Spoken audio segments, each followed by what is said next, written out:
Ketua Badan Anggaran DPR RI Said Abdullah menilai alokasi 71 triliun rupiah sebagai anggaran perdana program makan bergizi gratis (MIBG). Menurutnya, angka itu masih dapat diterima oleh postur APBN pertama Presiden terpilih Prabowo Subianto Gibran Raka Buming Raka. Dia mengamini anggaran makan siang gratis andalan Prabowo itu direncanakan akan masuk dalam rencana belanja negara pada APBN 2025. Said menilai, angka 71 triliun rupiah sekaligus mematahkan anggapan program makan bergizi gratis memerlukan anggaran jumbo. Kebijakan ini saya kira memberi kepastian kepada publik bahwa selama ini yang diopinikan bahwa makan gizi gratis akan menyedot ratusan triliun tidaklah benar, kata Said kepada liputan6.com, Selasa, 25 Juni 2024. Dia memandang alokasi yang sudah disebut tersebut masih dalam batas aman. Berdasarkan hitungannya, 71 triliun rupiah hanya sekitar 2% dari total belanja negara yang ditaksir mencapai 3.500 rupiah triliun.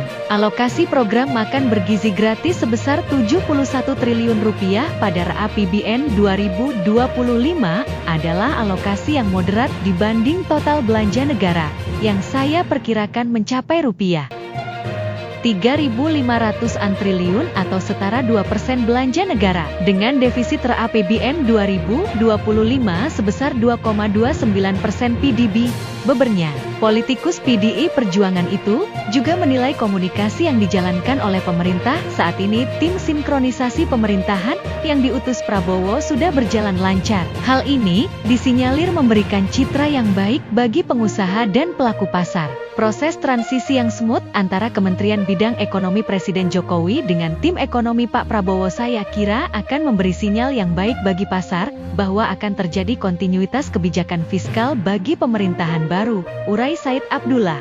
Lebih lanjut, Said menyebut kepercayaan pasar terhadap transisi pemerintahan ini perlu terus dijaga. Apalagi, tantangan ke depan bukan hal yang mudah. Kita perlu mendorong terus kepercayaan pasar terhadap proses transisi pemerintahan ini.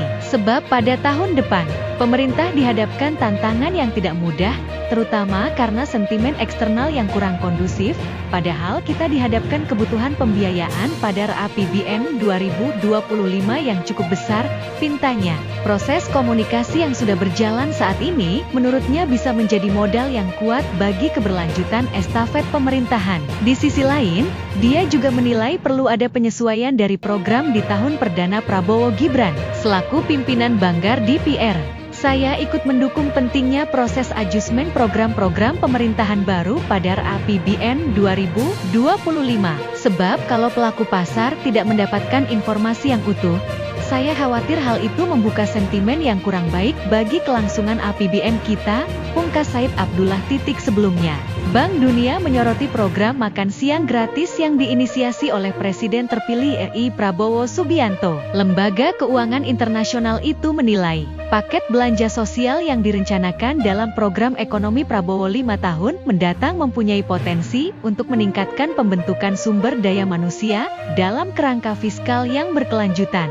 Namun Bank Dunia juga tak menepis kemungkinan bahwa program sosial di pemerintahan baru nantinya akan mendorong peningkatan belanja sosial, termasuk melalui program-program yang sudah ada dan yang baru. Hal ini termasuk program unggulan makan siang gratis di sekolah. Jika program-program tersebut dilaksanakan secara penuh dan bersamaan, perkiraan menunjukkan bahwa biaya fiskal dari gabungan program-program ini dapat mencapai 3% PDB pada tahun pertama, 2025, dan sekitar 2% PDB setelahnya, ungkap Bank Dunia dalam laporan Indonesia Economic Prospects edisi Juni 2024. Dikutip Senin, 24 Juni 2024. Implementasi bertahap yang dibarengi dengan reformasi perpajakan dapat mencapai tujuan tersebut, memberikan pendapatan tambahan tahunan sebesar 1,15% PDB, akan membantu pemerintah mematuhi peraturan fiskalnya, bebernya. Bank Dunia menilai, aturan-aturan tersebut akan membantu membangun kerangka kebijakan makroekonomi yang transparan dan kredibel. Hal ini memungkinkan Indonesia berhasil menarik investasi, mendorong pertumbuhan, dan mengatasi guncangan eksternal. Data dari laporan World Food Program State of School Feeding Worldwide tahun 2022 menunjukkan, 418 juta anak menerima manfaat makan siang gratis di sekolah seluruh dunia, melampaui tingkat cakupan sebelum pandemi. Secara umum, pemberian makanan di sekolah bisa efektif jika ada kekhawatiran terhadap ketahanan pangan. Untuk mencapai hasil gizi yang lebih baik, lebih dari 80% program makanan sekolah nasional menggabungkan makanan dengan penyediaan kesehatan dan gizi sekolah intervensi, seperti suplementasi mikronutrien, pemberantasan cacing, kurikulum pendidikan kesehatan gizi, intervensi kebijakan kesehatan sekolah, untuk meningkatkan hasil kesehatan dan membantu memastikan saling melengkapi dengan tujuan intervensi stunting pada 1000 hari pertama, Beber Bank Dunia.